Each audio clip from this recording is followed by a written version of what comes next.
Now, as we enter a second phase of the pandemic, the Health Department has announced that South Africa will probably take its first delivery of a coronavirus vaccine, which will cover around 10% of the population only by the middle of next year.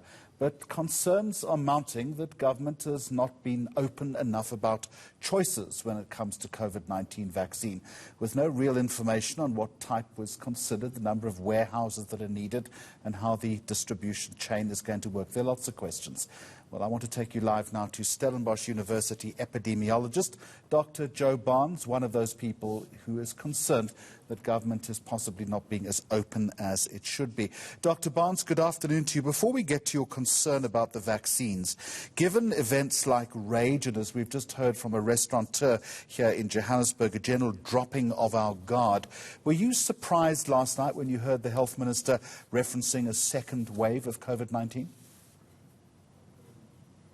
Good afternoon. No, I don't think anybody who's been working with the data on the pandemic is surprised at all. And when you look at the behavior of people around you, there's a big deficit of trust, if I can put it like that. The first hard lockdown, there's a difference between whether lockdown as a strategy works and how it was used in South Africa was not optimal. Then came the big shock of the personal protection scams, the vast amounts of money that disappeared there, still some more deficit in trust. So now we're facing a third round of government rulings, and we are concerned because I think there are a large number of issues there that the government has not even informed us whether they are thinking about it and what the choices are that they're making. We can't force them to ask all of us our opinion. I understand that. But can't they just inform us what the issues are that they're taking on board, but they're staying completely quiet? One of your concerns, Doctor, is who should be given priority when it comes to the vaccine when we eventually get it mid-2021.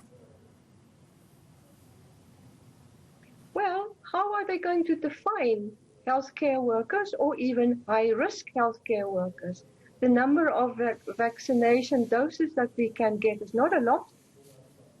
Beyond the obvious healthcare workers, how will they define other high-risk medical conditions, and what would you have to do to prove that you've got one?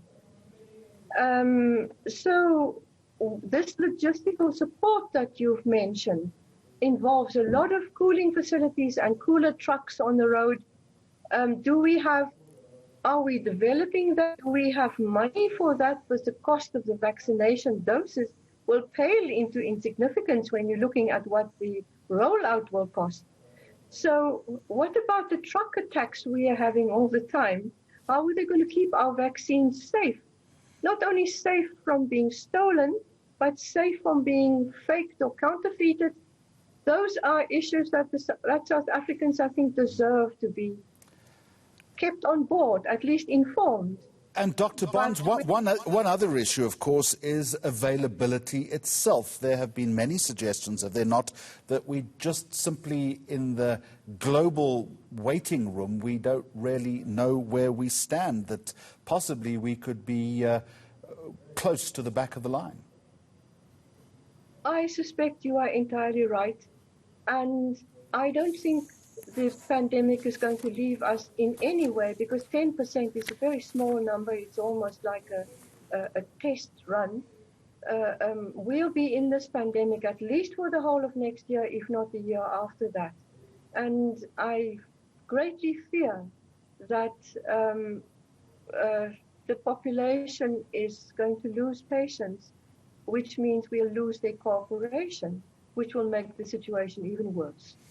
That's a very serious warning that you have just sounded, and I thank you for joining us. Dr. Joe Barnes, epidemiologist based at Stellenbosch University.